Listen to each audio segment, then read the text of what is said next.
Sa simula, tila ba ang pag-ibig ni Kim at Sian ay isang kwento ng mga bituin sa langit.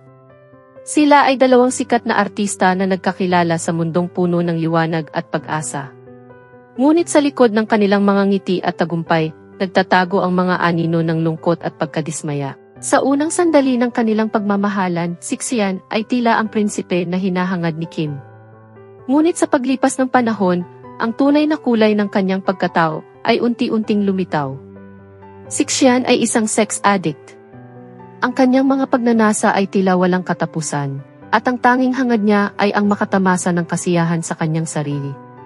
Sa kabilang banda, si Kim ay hinuhubog niya upang maging isa lamang tagapagbigay ng kasiyahan sa kanya.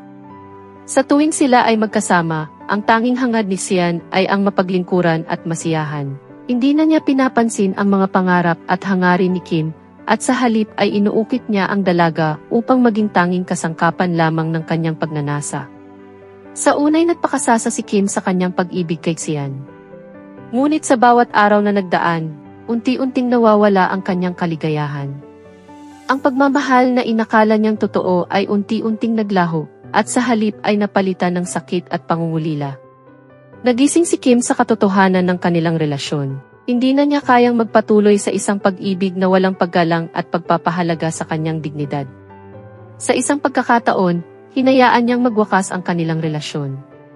Sa kabila ng sakit at lungkot, napagtanto ni Kim na mas mahalaga ang kanyang dangal at pagpapahalaga sa sarili kaysa sa pagmamahal na hindi tunay.